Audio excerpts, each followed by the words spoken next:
अभी तेजस्वी जी ने कहा कि नरेंद्र मोदी कह रहे हैं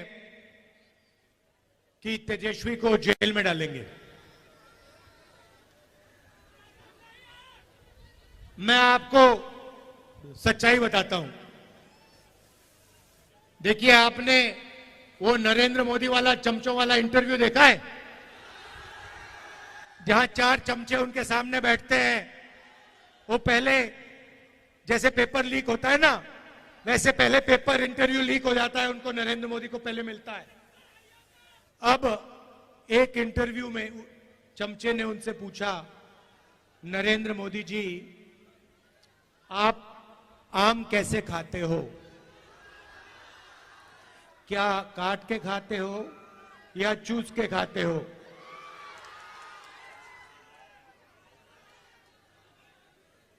दूसरे ने पूछा, नरेंद्र मोदी जी, ये जो आप डिसीजन लेते हो, ये बड़े बड़े निर्णय लेते हो, ये आप कैसे लेते हो? तो नरेंद्र मोदी जी का जवाब आता है, पहले सोचते हैं थोड़ी देर, ऐसे सोचते हैं।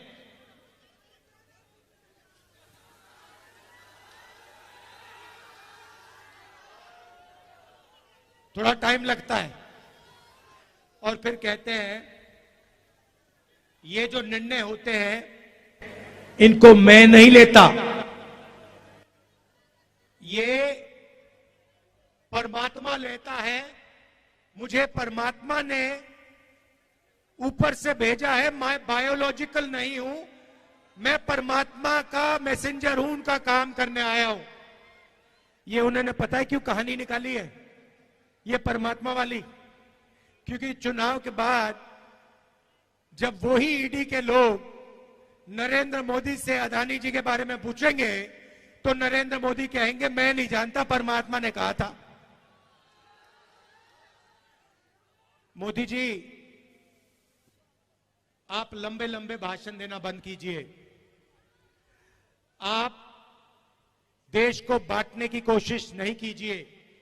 आप सबसे पहले देश के युवाओं को यह बताइए, बिहार के युवाओं को यह बताइए कि आपने हिंदुस्तान के युवाओं को कितना रोजगार दिया, कितनी नौकरियां दी।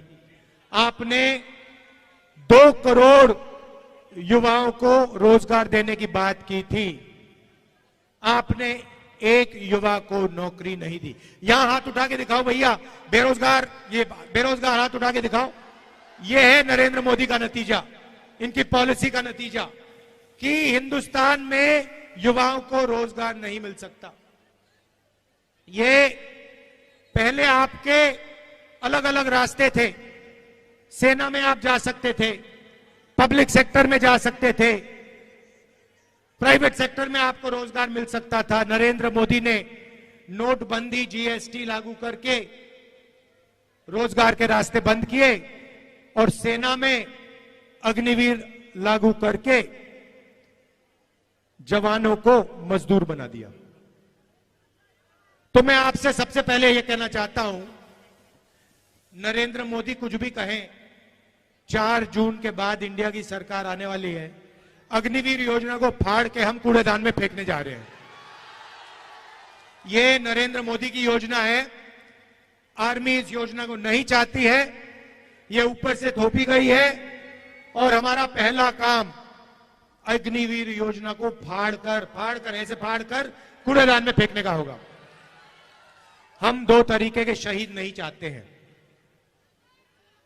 अग्निवीर योजना एक जवान को शहीद का दर्जा नहीं देगी और जो नॉर्मल तरीके से जवान बनेगा, जो अफसर होगा, उसे शहीद का दर्जा मिलेगा। अग्निवीर को पेंशन नहीं मिलेगी, दूसरे जवान को पेंशन मिलेगी। अग्निवीर को कैंटीन नहीं मिलेगी, दूसरे जवान को कैंटीन मिलेगी। ये अन्याय हम नहीं चाहते हैं, इसलिए अग्निवीर योजना को हम रद्द करने जा रहे हैं, खत्म करने जा रहे हैं। और जैसे पहले होता था वैसे ही हम एक बार फिर बिहार के युवाओं के लिए, बाकी प्रदेशों के युवाओं के लिए सेना में परमानेंट पेंशन वाली योजना चलाएंगे। जैसे पहले होता था वैसे ही होगा। अब भाई और बहनों, ये जो चुनाव है, ये संविधान का चुनाव है। यह पहला चुनाव है जहां बीजेपी के नेताओं ने कहा है कि हम इस संविधान को फाड़ के फेंक देंगे। भाइयों और बहनों, ये जो संविधान है ये आपकी आवाज है और इसको बाबा साहब अंबेडकर जी ने, गांधी जी ने, नेहरू जी ने देश की जनता के साथ मिलकर बनाया है। और मैं नरेंद्र मोदी और उनके चमचों को कहना चाहता हूं कि दुनिया में कोई शक्ति इस संविधान को छू तक नहीं सकती है। और अगर आपने कोशिश की तो आपके सामने तेजस्वी यादव, राहुल गांधी और बाकी इंडिया गठबंधन खड़ा मिलेगा। इसको हम कभी बदलने नहीं देंगे, इसको कभी रद्द नहीं होने देंगे। भाई और बहनों, इसके आने से पहले इस देश में किसानों का, गरीबों का, पिछड़ों का, दलितों का, आदिवासियों का कोई हक नहीं होता था। जो भी आपको मिला है, जमीन का हक मिला, रिजर्वेशन मिला, जो शिक्षा मिली, स्वास्थ्य मिला, वो सारा का सारा इसी संविधान ने आपको दिया है। और ये आप चाहते हैं कि जैसे यहां हिंदुस्तान में पहले हुआ करता था राजाओं के टाइम में, वैसा फिर से हिंदुस्तान चलाया जाए कि पिछड़ों के अधिकार, दलितों के अधिकार, आदिवासियों के अधिकार सारे के सारे छीन लिए जाएं। और जैसे पहले 20-25 लोगों का राज चलता था, वैसे ही फिर से वो वही सरकार चलाना चाहते हैं, वैसा ही हिंदुस्तान बनाना चाहते हैं जिसमें 20-25 लोगों का राज हो। भाई और बहनों, नरेंद्र मोदी ने यह काम 10 साल से किया है। पहले राजा महाराजा होते थे, उनको कांग्रेस पार्टी ने निकाला, संविधान ने निकाला। अब नरेंद्र मोदी जी ने 22-25 नए राजा बना दिए हैं, राजा महाराजा बना दिए। उनके नाम अलग है, आजकल नए नाम है, अदानी, अंबानी, ये नाम है उनके, मगर ये राजा है। और नरेंद्र मोदी 24 घंटा इनके लिए काम करता है। भाई और बहनों, 16 लाख करोड़ रुपए उनका कर्जा माफ किया इन्होंने। 16 लाख करोड़ रुपए मतलब 24 साल का मनरेगा का पैसा नरेंद्र मोदी ने 22 अरबपतियों का कर्जा माफ किया है। तो अब हमें भी कुछ करना होगा। उन्होंने अरबपति बनाए, है ना, अब हम करोड़ों लाखपति बनाने जा रहे हैं। भाई और बहनों, हिंदुस्तान के गरीब परिवारों की लिस्ट बनेगी, उसमें सबसे ज्यादा किसान के परिवार, मजदूर के परिवार, पिछड़े वर्ग के परिवार, दलित, आदिवासी परिवार, गरीब जनरल कास्ट के परिवार होंगे। करोड़ों लोगों के नाम बनेंगे, लिस्ट में आएंगे। हर परिवार में से एक महिला का नाम चुना जाएगा। करोड़ों महिलाओं के नाम इस लिस्ट में आएंगे। 5 जुलाई को 8,500 रुपए इन करोड़ों महिलाओं के बैंक अकाउंट में ठगाक से हम डाल देंगे। और बात वहां नहीं रुकेगी भाई और बहनों। 5 जुलाई, 5 अगस्त, सितंबर, अक्टूबर, नवंबर, दिसंबर, जनवरी, फरवरी, मार्च, अप्रैल, मई, 5 तारीख को खटाखट 8,500 रुपए बैंक अकाउंट के अंदर। भाई और बहनों, साल का 1 लाख रुपया करोड़ों परिवारों के बैंक अकाउंट में हम डालने जा रहे हैं। खटाखट अंदर। ये मीडिया वाले कहेंगे गरीबों की आदत बिगाड़ रहे हैं, और हम इनको जवाब देंगे, जब आप करोड़ों, लाखों करोड़ों रुपए अरबपतियों का कर्जा माफ करते हो, तो उसे आप आदत बिगाड़ना क्यों नहीं कहते हो? जब गरीबों के बैंक अकाउंट में पैसा जाता है, मनरेगा योजना में जाता है, भोजन के अधिकार में जाता है, प्रेस के लोग कहते हैं कि आदत बिगड़ रही है। ठीक है, अगर आपको लगता है आदत बिगड़ रही है, हम आदत बिगाड़ेंगे। 1 लाख रुपए की आदत हम बिगाड़ के दिखाएंगे। तो 1 लाख रुपए हर गरीब महिला के बैंक अकाउंट में जाएगा।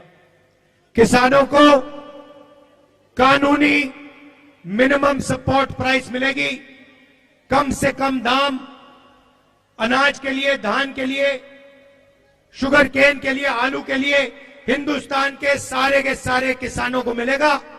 आज मजदूरों को मनरेगा में 250 रुपए मिलता है। 5 जून इंडिया की सरकार आएगी, 400 रुपए मिलेगा। आशा और आंगनवाड़ी में जो महिलाएं काम करती हैं, उनकी आमदनी 5 जून को हम दुगनी करने जा रहे हैं। सीधी सी बात है भाइयों और बहनों, जितना पैसा ये अरबपतियों को देंगे ना, गिन गिन कर उतना पैसा हम आपको देने जा रहे हैं, गरीबों को देने जा रहे हैं। अब इसके पीछे सोच है। आप ये मत सोचिए कि सिर्फ हम आपको पैसा दे रहे हैं, इसके पीछे बहुत गहरी सोच है। नरेंद्र मोदी जी ने क्या किया? अरबपतियों को पैसा दिया, उन्होंने इस पैसे को जाकर लंदन में, अमेरिका में, जापान में जाके खर्च किया। हिंदुस्तान की अर्थव्यवस्था को कोई फायदा नहीं हुआ, सारा का सारा पैसा बाहर चला गया। अब हम आपके बैंक अकाउंट में पैसा डाल रहे हैं, लाखों करोड़ रुपए हम डाल रहे हैं। यह पैसा आप बिहार में खर्च करोगे, गांव में खर्च करोगे, छोटे छोटे शहरों में खर्च करोगे, shirt, pant, motorcycle, mobile phone, ये चीजें खरीदोगे। जैसे ही आपने ये माल खरीदना शुरू किया, वैसे ही जो फैक्ट्रियां नरेंद्र मोदी जी ने बंद कर रखी थी, वो सारी की सारी फैक्ट्रियां चालू हो जाएंगी। और उन्हीं फैक्ट्रियों में बिहार और हिंदुस्तान के बेरोजगार युवाओं को रोजगार मिलेगा। हम आपको पैसा देंगे, आप माल खरीदोगे, फैक्ट्रियां माल बनाएंगी और फैक्ट्रियां चालू हो जाएंगी, और फिर आप युवाओं को उन फैक्ट्रियों में रोजगार मिलेगा। जैसे गाड़ी को जंप स्टार्ट करा जाता है ना, पहले पेट्रोल फ्यूल टैंक में डालते हैं, उसके बाद चाबी घुमाते हैं। नरेंद्र मोदी जी ने फ्यूल टैंक से पेट्रोल निकाल दिया, उसके बाद चाबी घुमाते हैं, गाड़ी स्टार्ट ही नहीं होती। अब हम फ्यूल टैंक में पेट्रोल डाल रहे हैं, डीजल डाल रहे हैं, आपके बैंक अकाउंट में लाखों करोड़ रुपए डाल रहे हैं। जैसे ही हम चाबी घुमाएंगे, वैसे हिंदुस्तान की अर्थव्यवस्था चालू हो जाएगी, फैक्ट्रियां चालू हो जाएंगी, सच्चा मेड इन इंडिया हो जाएगा। अब सबसे मजे की बात मैंने आज अभी तक आपको नहीं बताई। महिलाओं की बात कही, अब मैं युवाओं की बात करना चाहता हूं। देखिए, तेजस्वी जी ने बिहार में आपको रोजगार दिया, सरकारी रोजगार दिया। हमने पता लगाया है कि हिंदुस्तान में 30 लाख सरकारी नौकरियां खाली पड़ी हुई हैं, नरेंद्र मोदी जी ने आपको नहीं दी। हमारा पहला काम ये 30 लाख नौकरियां आपके हवाले करने का होगा। जैसे इन्होंने यहां बिहार में किया, वैसे ही हम जाके नेशनल लेवल में करेंगे। लाखों नौकरियां आपके हाथ हम दे देंगे। दूसरा काम और शायद सबसे क्रांतिकारी काम, हमने पहले मनरेगा में रोजगार का अधिकार दिया था, मगर जो ग्रेजुएट्स होते हैं, डिप्लोमा होल्डर्स होते हैं, कॉलेज यूनिवर्सिटी के ग्रेजुएट्स, वो मनरेगा नहीं करते हैं। इसीलिए हमने ग्रेजुएट्स के लिए एक नया अधिकार दिया है। अधिकार का नाम पहली नौकरी पक्की। पहली नौकरी पक्की का मतलब क्या होगा, मैं बताता हूं। पब्लिक सेक्टर में, प्राइवेट सेक्टर में, BHEL, HAL जैसी कंपनियों में, हिंदुस्तान रेलवेज में, सरकारी ऑफिसेज में, सरकारी कॉलेज यूनिवर्सिटीज में, सरकारी अस्पतालों में 1 साल के हिंदुस्तान के बेरोजगार युवाओं को जो भी मांगेगा, सबको 1 साल की नौकरी का अधिकार मिलेगा। उसमें ट्रेनिंग मिलेगी, 1 साल की नौकरी मिलेगी, महीने का 8,500 रुपए, साल का 1 लाख रुपए खटाखट बैंक अकाउंट में जाएगा। जो ये पैसा हम महिलाओं के खाते में डाल रहे हैं, किसानों के खाते में डाल रहे हैं, मजदूरों को दे रहे हैं, बेरोजगार युवाओं को दे रहे हैं, इसी से हिंदुस्तान की अर्थव्यवस्था जंप स्टार्ट होगी, चालू होगी। ये हमारी सोच है, क्रांतिकारी सोच है। ये किसी भी दुनिया की किसी भी सरकार ने ऐसा काम नहीं किया है। इंडिया गठबंधन की सरकार पहली बार यह काम करने जा रही है। इससे हिंदुस्तान के गरीबों को जबरदस्त फायदा होने जा रहा है। भाई और बहनों, लड़ाई इसकी है, अगर यह चला जाएगा आपके अधिकार चले जाएंगे, आपका पूरा का पूरा रिजर्वेशन चला जाएगा, आपको स्कूलों में नहीं जाने देंगे, कॉलेज यूनिवर्सिटी में नहीं जाने देंगे, जो भी आपको मिला है वो सब खत्म हो जाएगा। इसीलिए मिलकर हम सबको कॉन्स्टिट्यूशन को, अंबेडकर जी के संविधान को बचाना है और इस काम को हम पूरा दम लगा के एक साथ पूरा करने को तैयार हैं। यहां पे हमारे प्रत्याशी हैं अंशुल जी, जरा आगे आइए, इनको भारी बहुमत से जिताइए और इंडिया गठबंधन के हमारे जो बाकी कैंडिडेट्स हैं उनको भी भारी बहुमत से जिताइए। बिहार में कम से कम 40 सीटें आनी है, एक सीट भी नहीं जानी चाहिए। इंडिया गठबंधन को पूरी की पूरी मिलनी चाहिए। भाई और बहनों, तूफान आ रहा है उत्तर प्रदेश में और बिहार में, इंडिया गठबंधन का तूफान आ रहा है। मैं आपको बता रहा हूं, एक बात लिख के ले लो, नरेंद्र मोदी हिंदुस्तान के प्रधानमंत्री नहीं बनने जा रहे हैं, ये गारंटी करके ले लो। आप सबका दिल से बहुत बहुत धन्यवाद। नमस्कार, जय हिंद।